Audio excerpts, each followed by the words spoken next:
الحمد للہ وکفیٰ وسلام علی عبادہ الذین اصطفیٰ اما بعد قال اللہ تبارک و تعالی اعوذ باللہ من الشیطان الرجیم بسم اللہ الرحمن الرحیم ان عدۃ الشہور عند اللہ 12 شہرا فی کتاب اللہ یوم خلق السماوات والارض منها 4 حرم صدق اللہ العظیم اللہم صلی علی سیدنا محمد وعلی آل سیدنا محمد مبارک وسلم اللہم صلی علی سیدنا محمد وعلی آل سیدنا محمد مبارک وسلم اللہم صلی علی سیدنا محمد وعلی آل سیدنا محمد مبارک وسلم۔ بہت ہی احترام کے قابل، عزت و اکرام کے لائق بزرگ و عزیز دوستو، ابھی جو آیت شریفہ پڑھی گئی اس میں اللہ تعالیٰ ارشاد فرماتے ہیں کہ مہینوں کی تعداد اللہ پاک کے نزدیک 12 ہے اللہ کی کتاب میں، اسی دن سے جب سے کہ اللہ نے آسمان و زمین کو پیدا کیا ہے، ان میں سے 4 مہینے احترام والے ہیں۔ تو عرب کے جو لوگ ہیں وہ لوگ آپس میں حضور سے پہلے خانہ جنگی کا ماحول تھا، قبیلے ایک دوسرے پر حملہ کرتے رہتے تھے۔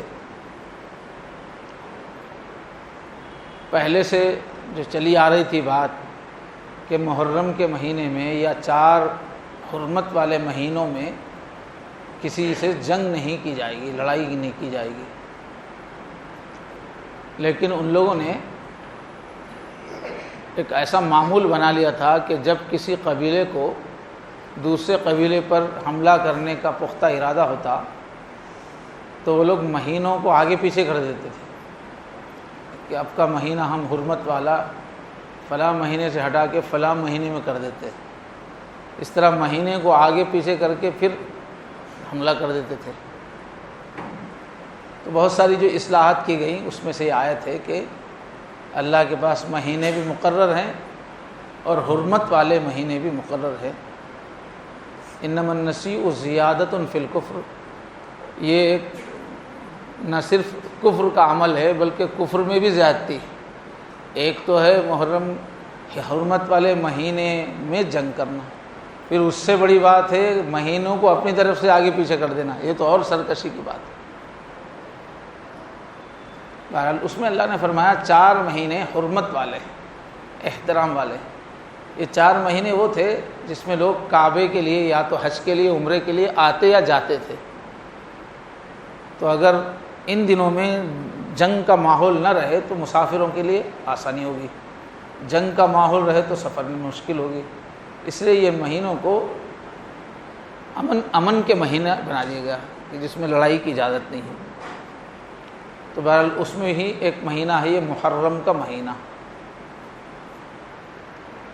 ہماری جو اسلامی تاریخ شروع ہوتی ہے ہجرت سے، وہ محرم سے ہی شروع ہوتی ہے۔ عربوں میں جو مہینہ شروع ہوتا تھا وہ محرم سے شروع ہوتا تھا، اور یہ شروع سے ہی حرمت والا مہینہ تھا۔ اس میں جو 10 تاریخ ہے یوم عاشورہ، اس کی بھی پہلے سے ہی دلوں میں عظمت تھی اور اس کی عزت کی جاتی تھی، اور تفسیر کی کتابیں میں بہت سارے بڑے بڑے واقعات جو ہوئے ہیں وہ بتایا گیا ہے کہ اسی 10 محرم کے ہوئے۔ کائنات کی ابتدا بھی اللہ نے کی ہے 10 محرم ہی میں، اور قیامت بھی آئے گی 10 ہی محرم کو، اور طوفان نوح میں جو کشتی رکی تھی 10 محرم میں۔ ایسے بہت سارے اقوال ملتے ہیں، بڑے بڑے واقعات جو دنیا کے ہوئے ہیں وہ 10 محرم کے دن ہی ہوئے ہیں۔ اور عربوں میں حضور کے آنے سے پہلے محرم کی 10ویں تاریخ گویا خوشی کا دن تھا۔ کعبے کا جو غلاف ہے اس کے اوپر کا وہ 10 محرم ہی کو تبدیل کرتے تھے، نیا غلاف جو پرانا نکال کے اڑاتے تھے وہ 10 محرم ہی کو ہوتا. اور پھر جو یہودی تھے مدینے میں رہنے والے وہ اس 10 محرم کو عید کے طور پر مناتے تھے. حدیث شریف ہے کانت الیہود تعدہ یوم العید، اس کو عید کا دن شمار کرتے تھے 10 محرم.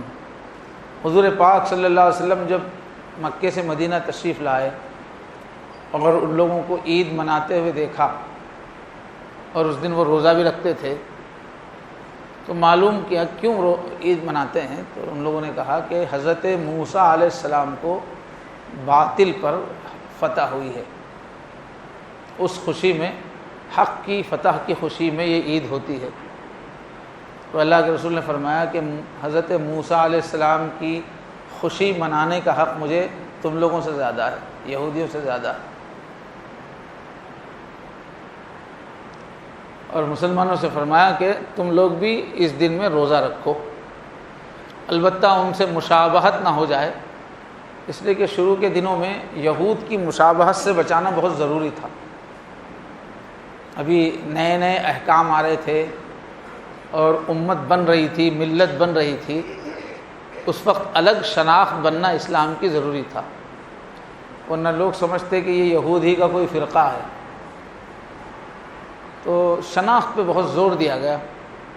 چنانچہ آپ نے فرمایا کہ تم لوگ روزہ رکھو تو 10ویں محرم کے روزے کے ساتھ ساتھ اور ایک روزہ بڑھا لو، یا تو ایک دن پہلے یا ایک دن بعد، ایک کے بجائے 2 روزے رکھو. اور رمضان کے مہینے جو فرض ہوئے ہیں، رمضان کے روزوں کی فرضیت کے آنے سے پہلے تک یہ محرم کا روزہ فرض ہوا کرتا تھا. یہ 2 روزے جو ہوتے تھے فرض کا درجہ تھا، ان کا پابندی سے سب مسلمان رکھتے تھے. اور جب رمضان آ گیا، رمضان کے روزے فرض ہو گئے تو پھر اس کی فرضیت ختم ہو گئی، بس یہ روزے اب پسندیدہ رہ گئے. تو خوشی کے طور پہ یہ محرم مناتے تھے یہود. حضور نے بھی خوشی کے طور پہ روزہ رکھنے کے لیے فرمایا. اور دن میں روزہ رکھ کے، چونکہ خوشی کا ایک طرح کا دن ہے، تو شام میں اپنے گھر والوں پر، بچوں پر دسترخوان وسیع کرنے کا حکم دیا ایک حدیث کے اندر، اور اس پر جو ہے وعدہ فرمایا، خوشخبری سنائی کہ سال بھر اللہ تعالیٰ برکت دیں گے اگر اس دن جو ہے اپنے بچوں پر جو ہے دسترخوان کو وسیع کیا جائے. تو گویا اس طرح سے یہ مہینہ خوشی کا مہینہ ہوا، اس لیے کہ بڑی بڑی فتوحات اس مہینے میں ہوئی ہیں نبیوں کو حق کے دشمنوں پر.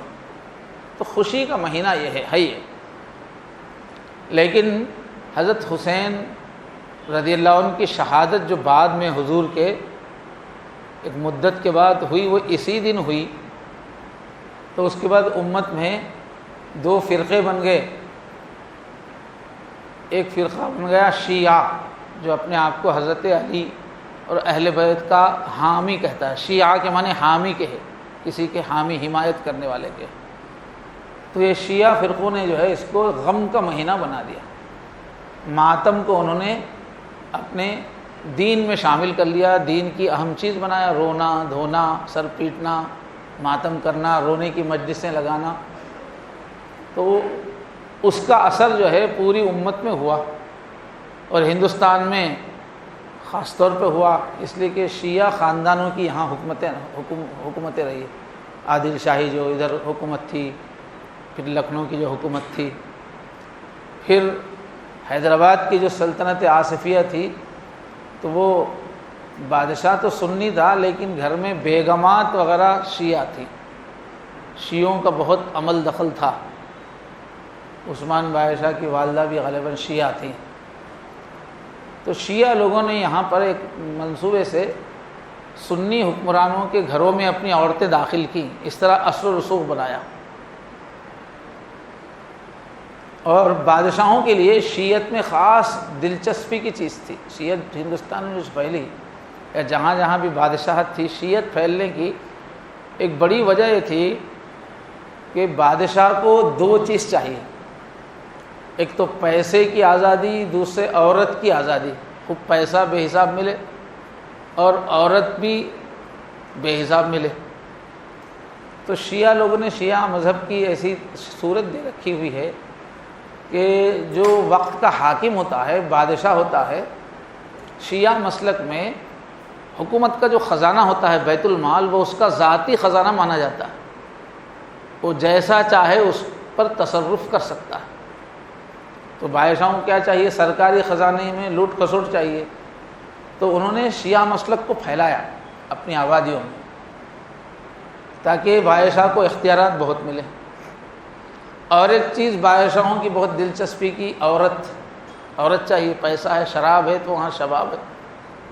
تو شیعہ مسلک میں نکاح متعہ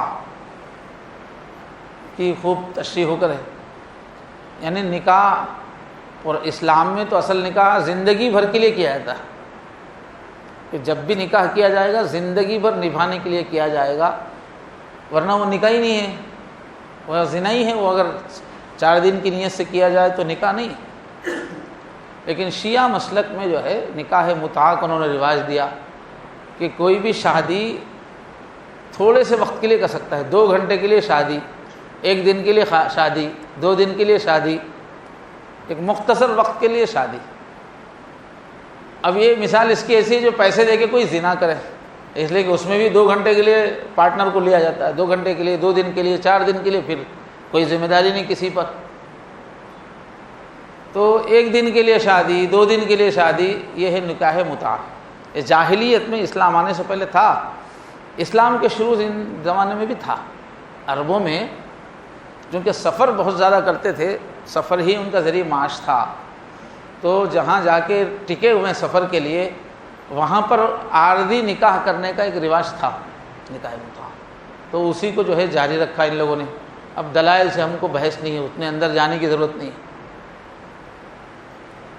تو نکاح متعہ کی وجہ سے بادشاہوں کو بڑا اچھا موقع تھا، شیعہ اگر بن جائیں تو کتنی بھی عورتوں سے شادی کر سکتے ہیں، 1 دن کے لیے کرنا، پھر وظیفہ دے کے رکھ لینا اس کو۔ جیسے واجد علی شاہ لکھنؤ کا تھا تو اس کی 360 بیویاں تھیں بولتے، روز 1 دن کا نکاح۔ ایسے ہی یہاں بھی نظام جو ہے ان کا بھی جو ہے پورا ایک محلہ تھا، بتاتے ہیں، صرف خاص وغیرہ اس کا شعبہ تھا، تو بس 1 دن شادی کی، اس کو بس رکھ لیا اس کو۔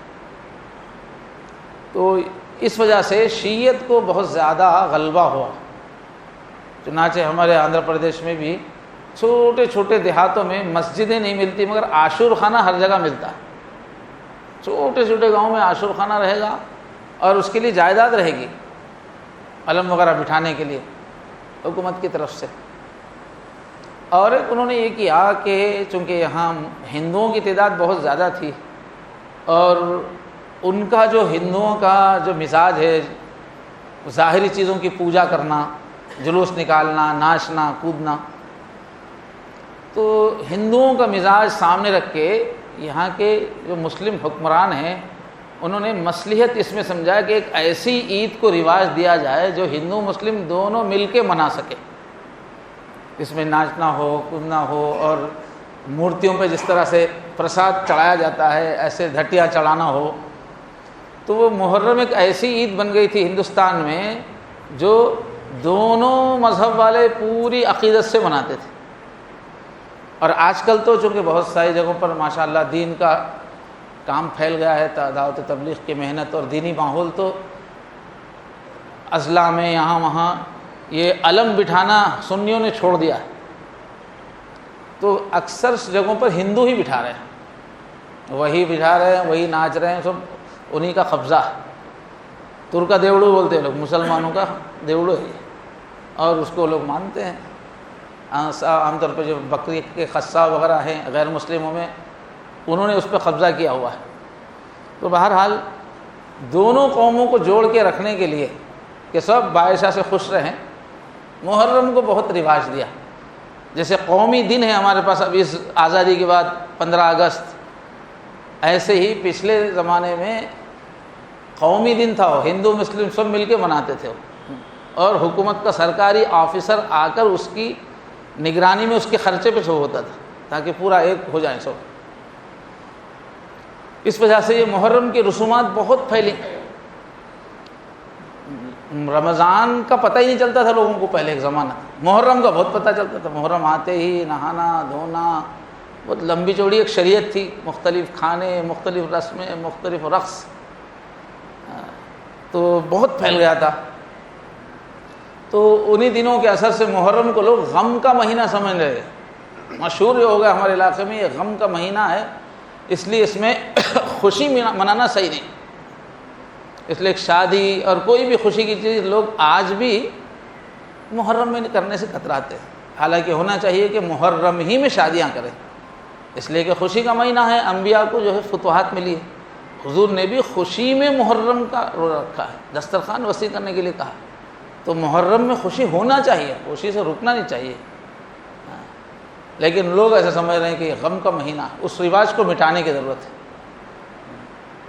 کوئی بچہ رو رہا تو بولتے محرم کی پیدائش ہے، کہہ رہے تیری بولتے. تو مطلب محرم سے رونے کو جوڑ دیے، محرم کا مطلب رونا. تو ہونا یہ چاہے کہ محرم کو خوشی کا مہینہ بنایا جائے. اب جہاں تک حضرت حسین رضی اللہ عنہ کی شہادت کی بات ہے، وہ تو ہر مسلمان کا دل غمگین ہوگا. حضور پاک صلی اللہ علیہ وسلم کے نواسے، آپ کے پورے خاندان کے ساتھ جو کچھ ہوا ہے، ہر ایک کے ہمارے ایمان کی علامت ہے، وہ ہمارے ایمان کا تقاضا ہے غمگین ہونا. لیکن غمگین ہونا الگ ہے، غم منانا الگ ہے. اس کو پوری غم کی ایک شریعت بنانا، سینہ پیٹ رہے ہیں، چاقوں سے ماتم کر رہے ہیں، رسم قسم قسم کے رونے کی رسمیں ایجاد کر رہے ہیں، تو وہ تو ان کی موت شہادت کی موت ہے نا. اسلام کے لیے انہوں نے جان دی. اسلام کے لیے کس نے جان نہیں دی؟ کس کی ہم شہادت کو منائیں گے، غم منائیں گے؟ حضرت حمزہ کا لقب سید الشہداء ہے، شہیدوں میں سردار. حضور پاک صلی اللہ علیہ وسلم کو کتنا غم ہوا تھا ان کے شہادت پہ، بہت غم ہوا تھا حضور. اور پھر حضور ہر ہفتہ جاتے رہتے تھے اپنے چچا کی قبر پہ، بہت غم تھا حضور کو. حضور نے بعض جملے ایسے کیے کہ رونے والی عورتیں آ بھی گئی تھی، ولیکن حمزہ لا بواکی لا، کہ حمزہ کا کوئی رونے والا نہیں ہے. حضور کا یہ جملہ سنا تو عورتیں رونے کے لیے بھی آ گئی تھی، تو پھر ان کو روک دیا گیا. تو حضرت حمزہ سے زیادہ کس پہ غم ہے؟ لیکن کیا ہم لوگ حمزہ کا ماتم مناتے ہیں کیا؟ اور پھر اسلام کی پوری تاریخ، کون سا دن ایسا ہے جس میں کسی بڑی شخصیت کو شہید نہیں کیا گیا؟ 360 دن جو ہیں ہمارے کیلنڈر کے، آپ اٹھا کے ہسٹری دیکھیں گے تو کوئی نہ کوئی بڑی شخصیت کی شہادت کسی نہ کسی دن ہوئی ہے. یہ دین تو قربانیوں کا دین ہے. تو پورا پھر ہمارا سال پورا ماتم کا ہو جائے گا، پوری قوم کی نفسیات رونے کی ہو جائے گی. جیسے یہودیوں نے رونے کی ایک بنا لیا نظام، دیواریں گریا، روتے ہی رہتے ہیں وہ لوگ. اللہ کے شکوے رونا، یہودیوں کی کا رنگ ہے. تو پورا سال روتے رہیں گے کیا؟ شہادت تو مسلمانوں کے نزدیک ایک اعزاز ہے. شہادت کی تو زندگی بھر دعا کرتا ہے مومن، یا اللہ مجھے شہادت کی موت دیجیے. ہر مسلمان کا کام ہے شہادت کی موت مانگے اللہ سے، اس لیے کہ دنیا میں رہنا تو کسی کو ہے نہیں، سب کو جانا ہے. بستر کی موت زیادہ سخت ہوتی ہے، شہادت کی موت تکلیف میں بالکل ہلکی ہوتی ہے، بلکہ تکلیف ہی نہیں ہوتی. ہم لوگ کیا سمجھتے ہیں بستر پہ مرنا آسان ہے، وہ چونکہ سکرات طاری کر دیتے ہیں، اللہ تعالیٰ منہ کو سیل کر دیتے ہیں، اس لیے مرنے والا بول نہیں سکتا اس کے اوپر کیا گزر رہی ہے. ورنہ بستر کی موت بہت خطرناک ہے، بہت تکلیف دہ ہے. ہمیشہ دعا کرتے رہنا چاہیے، اللہ میری موت آسان فرما، اے اللہ میری موت ایمان پہ فرما. یہ مستقل دعاؤں میں ہونا چاہیے. تو بستر کی موت کوئی اچھی چیز نہیں ہے، کوئی آرام اور راحت کا کوئی گارنٹی نہیں ہو، بہت تکلیف ہوتی ہے. حضور نے فرمایا بستر کی موت پہ. اور شہادت کی میدان جنگ کی موت میں بالکل تکلیف نہیں ہوتی، لذت رہتی ہے. دیکھنے والوں کو ایسا لگتا ہے کہ جسم پھٹا، خون جا رہا ہے، لاشا تڑپ رہا ہے. وہ تو جسم میں سے خون نکلنے سے وہ نیچرل ہے، وہ اس کا تکلیف تو دماغ کو ہوتی ہے نا. بھائی آپ جسم کا پیر کٹ گیا، وہاں پیر ناچ رہا ہے، اچھل رہا ہے، تو پیر میں تو دماغ ہی نہیں ہے، پیر کو کیا تکلیف ہوگی؟ دماغ کو ہوتی ہے تکلیف، احساس دماغ کے اندر ہے. لیکن شہید کے دماغ کے اندر اللہ تعالیٰ راحت بھر دیتے ہیں، اس کو تکلیف نہیں ہوتی. تو اکثر ہم لوگ ڈرتے رہتے ہیں کہ بھئی موت بہت تکلیف دہ رہے گی. نہیں، شہادت کی موت تکلیف دہ نہیں ہے، بلکہ مومن کی آرزو ہے. اگر حضرت حسین شہید ہوئے ہیں تو اس کو ماتم کرنے کی کیا ضرورت ہے؟ اس سے تو سبق لینے کی ضرورت ہے کہ ہم بھی اسی راستے پہ چلیں گے. اس میں جوش میں آنے کی چیز ہے، ہمت کی بات ہے، حوصلے کی بات ہے، عزائم کرنے کی بات ہے. تو بہرحال محرم کے مہینے میں حضرت حسین کی شہادت کی وجہ سے ایک غلط تاثر بن گیا، اور ہم اب یاد محرم بولتے ہی وہ کربلا کا واقعہ یاد آتا ہم کو. حالانکہ محرم کی پوری کائنات کی شروعات سے تاریخ نیکیوں کی، اسلام کی فتوحات کا دن ہے وہ، اور ہمارا سال بھی جو ہے محرم سے ہی شروع ہوتا ہے، اسلامی ہجری کا سال. تو ضرورت اس بات کی ہے کہ ہم اس کو غم کا مہینہ نہ سمجھیں. شہادت حسین کا غم تو ہونا ہے، لیکن وہ منانے کی چیز نہیں ہے، وہ سبق لینے کی چیز ہے، وہ آگے حق کے لیے اپنے آپ کو قربان کرنے کے عزائم کی چیز ہے.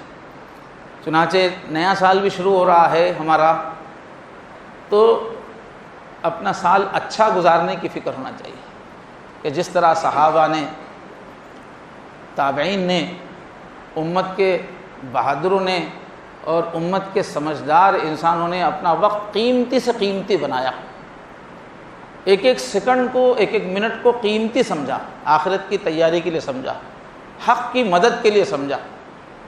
ایسے ہی ہم اپنے اوقات کو قیمتی بنانے کی فکر کریں، زندگی کے اوقات کو عزائم کریں کہ ابھی اب کے سال میں فلاں فلاں کوتاہی جو اب تک ہو رہی ہے وہ چھوڑ دیں گے ہم، اور فلاں فلاں اچھا کام ہم شروع کرنا چاہ رہے تھے اب تک نہیں کرے، اب کر لیں گے ہم. جیسے جیسے عمر بڑھتی رہتی ہے فکر بڑھنی چاہیے. ہنسنا کھیلنا پارٹیاں منانا یہ نہیں ہونا چاہیے، فکر ہونی چاہیے کہ ہم موت سے قریب ہو گئے، آخرت کی تیاری کا وقت ہمارے پاس کم ہو گیا. اور ہر مومن کو ٹائم ٹیبل کے ساتھ زندگی گزارنے کی کوشش کرنی چاہیے جہاں تک ہو سکے، اس لیے کہ ٹائم ٹیبل نہیں ہوتا ہے تو وقت خراب ہوتا ہے اور پتہ بھی نہیں چلتا کہ کتنا وقت خراب ہو گیا. کیونکہ مومن کو اس چھوٹی سی زندگی میں چومکھی جنگ ہے، فرائض ہی فرائض ہے، ذمہ داریاں ہی ذمہ داریاں ہیں. فرصت کے لیے وقت نہیں ہے، ضائع کرنے کے لیے وقت نہیں ہے. اتنی زیادہ ذمہ داریاں ہوتی ہیں مومن کی کہ روزانہ اللہ کی عبادت کے لیے بھی بھرپور وقت نکالے. کیا کیا نہیں اسلام میں، تہجد ہے، اشراق ہے، اوابین ہے، کتنی نمازیں ہیں، تلاوت ہے روزانہ کی، اس کا حکم ہے شریعت کے اندر، ذکر کا حکم ہے، 5 وقت کی نمازیں ہیں، اس کے ساتھ سنتیں ہیں. اس کا حق ادا کرتے ہوئے پھر کمائی کا حق ادا کرنا ہے. اللہ نے ہم کو کمانے والا مخلوق بنایا ہے، خود سے کھانے والی مخلوق نہیں ہے. تو اب کمائی کا میدان بہت محنت چاہتا ہے، بہت جستجو چاہتا ہے.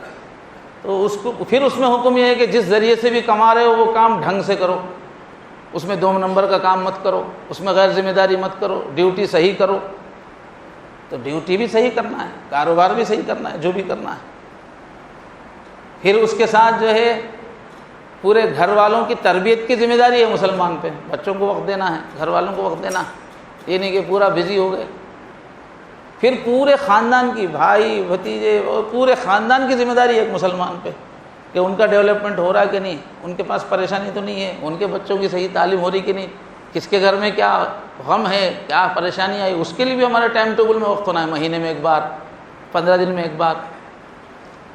پھر اسلام میں پڑوسی کا بھی حق بہت زیادہ ہے، بہت زیادہ ہے پڑوسیوں کا حق. پڑوسیوں سے کٹ کے اپنی دنیا میں مگن رہنے کی اجازت نہیں ہے، تو اس کے لیے بھی وقت چاہیے.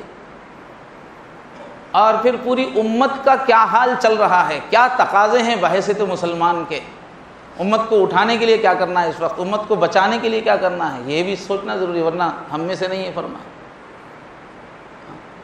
تو کئی تقاضے ہیں ہماری زندگی میں، اپنی خود صحت کا خیال رکھنا ہے. یہ سب کرنے کے لیے آدمی کو وقت صحیح استعمال کرنا پڑے گا. وقت کی قدر نہیں کرے گا تو ناکام ہو جائے گا، خدا نہ کرے زندگی میں ناکام ہو جائے گا، اللہ کے پاس مجرم ہوگا.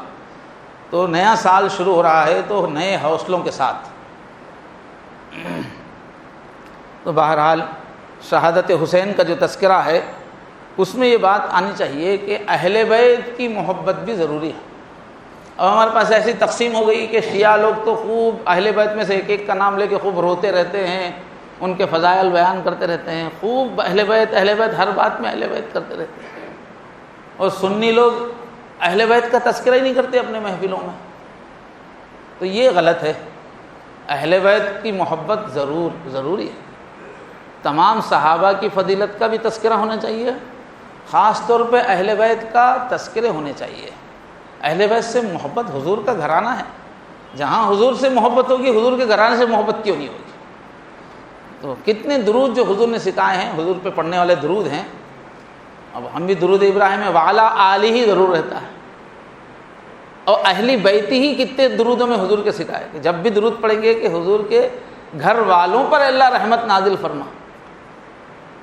میں ایک حج میں جو درود پڑھ رہا تھا، میں اہل بیت کا لفظ آ رہا تھا اس میں، والا ہر درود میں بار بار اہل بیت کا لفظ آ رہا تھا، والا آلہ و اصحابہ و اہل بیتہ وسلم۔ تو ایرانی دیکھ کے رک گیا، بہت خوشی سے ملنے لگا کہ یہ سنی آدمی بھی اہل بیت کا نام لے رہا۔ تو ان لوگوں کو بڑی فکر رہتی ہے، بڑی طلب رہتی ہے کہ یہ لوگ بھی جو ہے اہل بیت سے محبت کریں۔ تو کیا بانٹ لیا ہے کیا ہم لوگوں نے کہ دین کا کچھ ٹاپک تو کچھ لوگوں نے لے لیا اور ایک ٹاپک کچھ، ایسا بانٹنے کی کیا ضرورت ہے؟ صحابہ سے محبت بھی ضروری ہے، اہل بیت سے محبت بھی ضروری ہے۔ ایسے ہی مختلف فرقوں نے، مختلف جماعتوں نے کیا کیا، دین کے کچھ خاص ٹاپک کو اپنا بنا لیا، اسی سے مانوس ہے۔ دین کا ہی دوسرا ٹاپک کسی اور کے پاس مقبول ہے، حالانکہ وہ بھی دین کا ہی ہے۔ اگر ہم اللہ کے لیے مسلمان ہیں تو دین کے سارے ٹاپک سے محبت ہونی چاہیے۔ تو اہل بیت کی محبت، حضور نے فرمایا کہ اللہ سے محبت اپنے بچوں کو سکھاؤ، رسول سے محبت سکھاؤ، قرآن سے محبت اپنے بچوں کو سکھاؤ، اہل بیت سے محبت سکھاؤ، حضور نے فرمایا۔ تو اہل بیت کا بھی بڑا حق ہے۔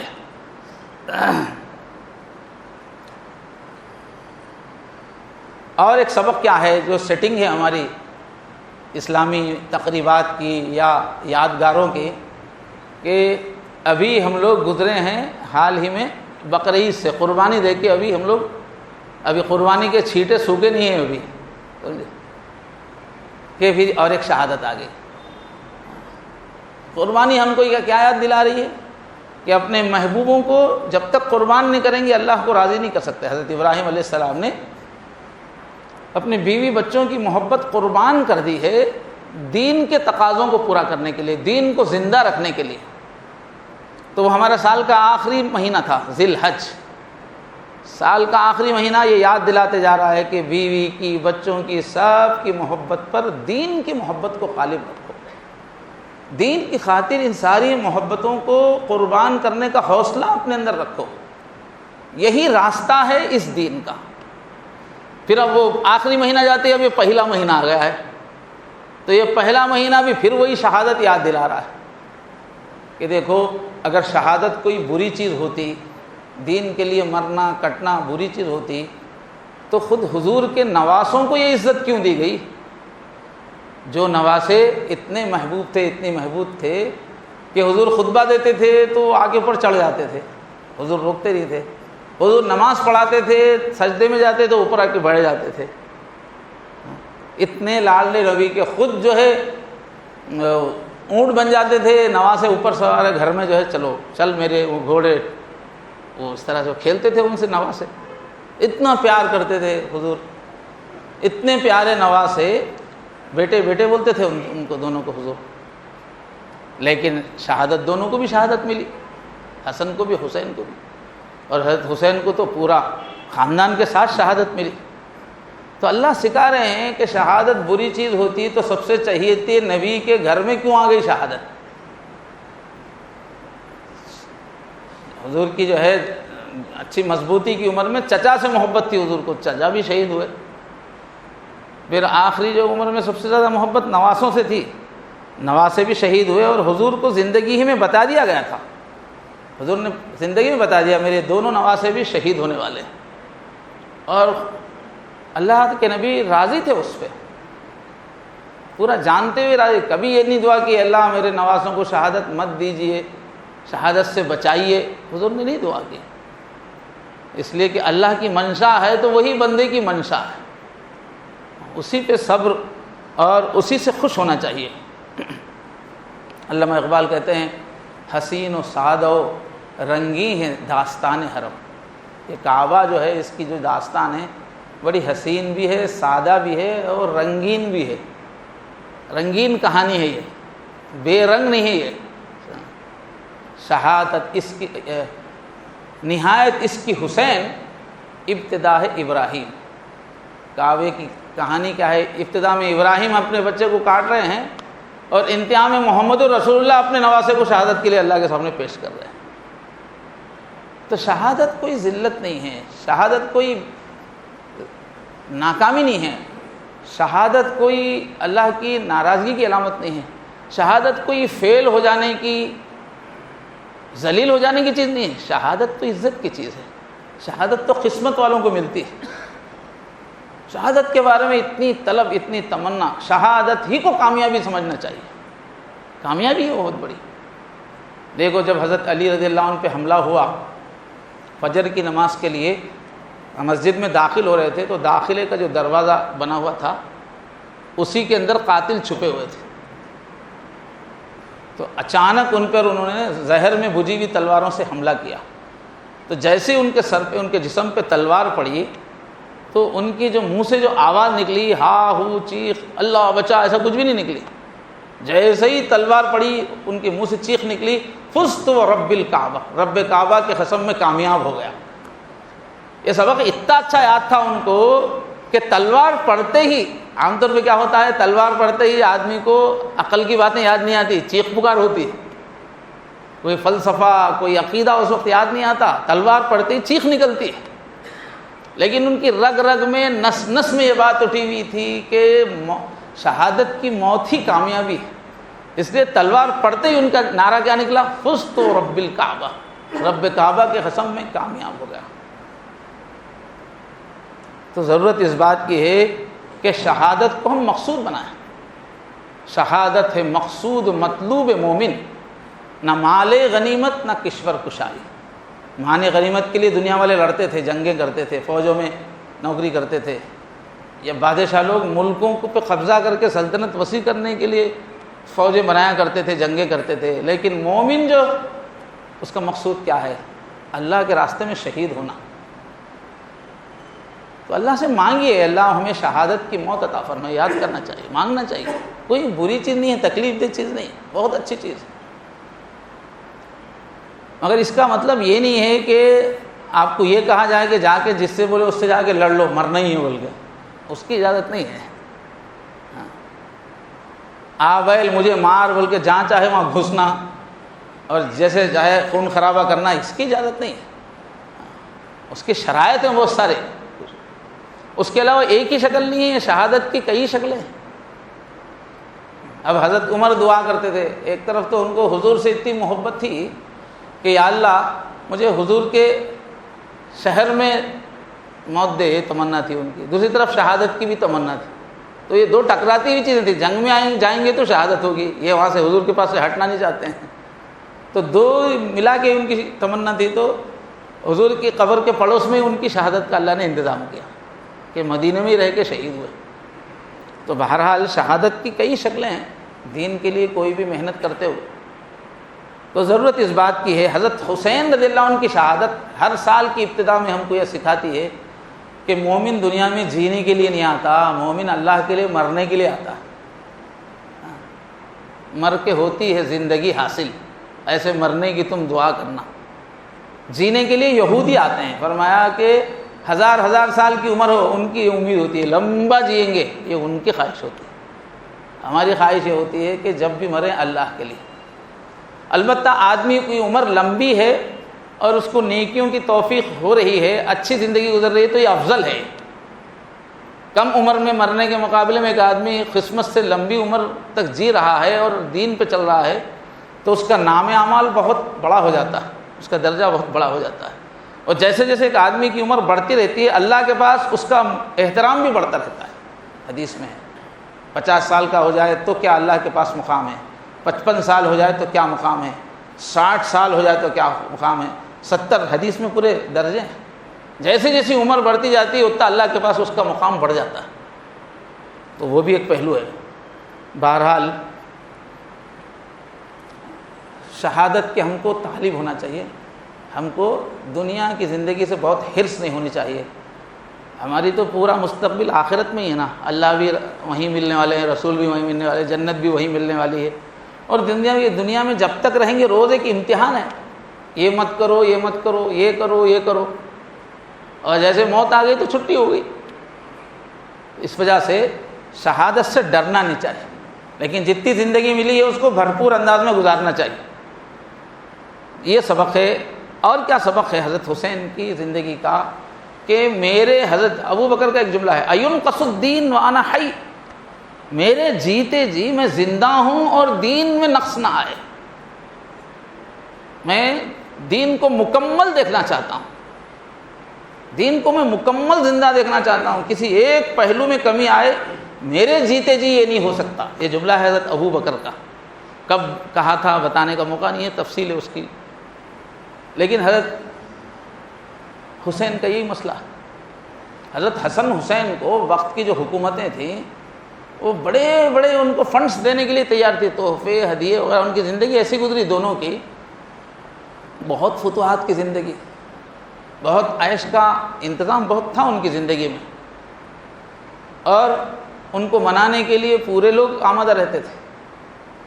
تو اگر حضرت حسین خاموش بیٹھتے، کچھ بھی نہیں کرتے، تو ان کے لیے مزہ ہی مزہ تھا. لیکن صرف اس سوچ میں کہ خلیفہ بننے کا جو طریقہ حضور نے چھوڑا اس کو بدل کے یہ لوگ قیصر و کسریٰ کی طرح باپ کا بیٹا بادشاہ، باپ بیٹے کا بیٹا بادشاہ، یہ سلسلہ شروع کر رہے لوگ، ملوکیت کا سلسلہ شروع کر رہے. یہ نئی چیز ہے میری زندگی میں، یہ میں اس کو قبول نہیں کروں گا. تو اسلام کے ایک پہلو کے خاطر انہوں نے اپنی جان دی، یہ جانتے ہوئے کہ راستے بند ہیں، سوائے مرنے کے اور کوئی اس کا نتیجہ نکلنے والا نہیں ہے، جانتے تھے. اس کے باوجود وہ امام تھے، ان کا کام تھا ایک نمونہ قائم کرنا، اس لیے انہوں نے نمونہ قائم کیا ہے. تو ان کا سبق ہے حق پسندی، حق کے لیے جیو، اپنی جان کی خاطر حق کا سودا مت کرو، انصاف کے لیے جیو، حق کے لیے جیو. یہی ایک مومن کی شان ہے. اپنے خاندان میں، اپنے آفس میں، جہاں بھی ہے حق کی تائید کرنا چاہیے، حق کا ساتھ دینا چاہیے. بزدلی کے ساتھ، ناحق کے ساتھ نہیں ہو جانا چاہیے جہاں تک ہو سکے. لیکن جہاں اصلاح کرنے جائیں گے تو الٹا اور فساد ہو جائے گا، تو وہاں خاموش بیٹھنا. بعض وقت ایسے موقع ہوتے ہیں کہ 10 پیسے کی اصلاح میں 100 پیسے کا فساد ہو جاتا ہے. تو حکمت سے کام لینا چاہیے، لیکن حق پسندی ضرور ہونا چاہیے. تو بہرحال حضرت حسین رضی اللہ عنہ کی شہادت کے ذریعے سے اللہ تعالیٰ نے انتظام کر دیا کہ ہمیشہ ہم لوگ حق کے لیے جینے والے بنیں. ہر سال محرم آتا ہے اور یہ سبق ہم کو یاد دلاتا ہے. اللہ تعالیٰ مجھے اور آپ سب کو ہر حال میں حق کو پسند کرنے، حق پہ ڈٹے رہنے کی توفیق عطا فرمائے. وآخر دعوانا الحمدللہ.